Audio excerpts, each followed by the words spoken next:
আজ আমি খাচ্ছি দুধ চা। তো আজ তোমাদের জানাবো দুধ চা খাওয়ার উপকারিতা।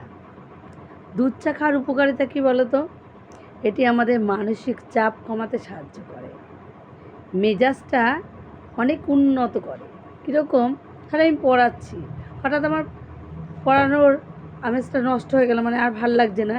সেই মুহূর্তে যদি একটু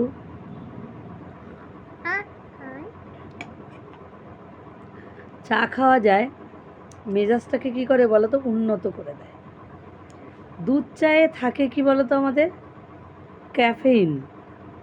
সেই ক্যাফেইন শরীরকে আমাদের সতেজ রাখে, সতেজ করতে সাহায্য করে। আর ধরো আমি এই বই পড়ছি, বই পড়তে পড়তে ঘুম পেয়ে যাচ্ছে, সেই মুহূর্তে তোমরা কি করবে? তাড়াতাড়ি করে একটু দুধ চা করে খেয়ে নেবে, বা র চা খাও, যাই খাও, র চা দুধ চা যাই খাবে না কেন, দেখবে তোমাদের ঘুমটা চলে যাবে। তো চা খাওয়ার উপকারিতা হলে এটাই। তো আজকে কী শেখালাম তোমাদের?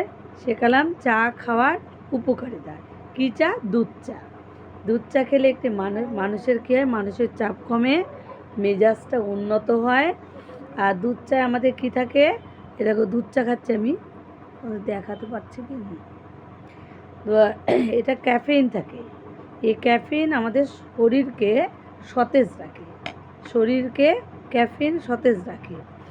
আর কি করে? আমাদের যে এত শরীরে ক্লান্তি, ঠিক আছে, সেগুলো আমাদের দূর করতে সাহায্য করে। আর চট করে আমাদের ঘুমটাও আসে না। ধরো কোনো জায়গায় আমি গিয়ে কোনো একটা মিটিংয়ে বসেছি, বা কোনো একটা পড়া কারো কেউ একটা কোনো অ্যাডভাইস করছে, সেটা শুনছি, সেই মুহূর্তে যদি তার সামনে আমি হাই তুলি, তা সে ভাববে যে আমার কথাটা শুনছে না। এরকম তো আমার ক্ষেত্রে ছোটোবেলা একটা এরকম হয়েছিলই, যে স্যারের দিকে একটা গল্প পড়াচ্ছিলেন, কিন্তু আমি স্যারের পড়াটা বিমুগ্ধ হয়ে শুনছিলাম। তো শুনতে শুনতে হঠাৎ দেখলাম যে আমার একটু হাই উঠে গিয়েছিল। স্যার তো খুব রেগে গেলেন যে, হ্যাঁ তুমি আমার পিরিয়ড এরকম হাই তুললে কেন? তাই যাই হোক, ছোটোবেলাতে এরকম অনেক শাস্তিও পেয়েছি এই জন্য। তো সেই জন্যই আমি বলছি চা খাওয়ার অনেক উপকারিতা আছে। আর আমি কি বলবো, চা খেতে খুব ভালোবাসি, সেই জন্য এটা তোমাদের সঙ্গে শেয়ার করলাম। তো টাটা।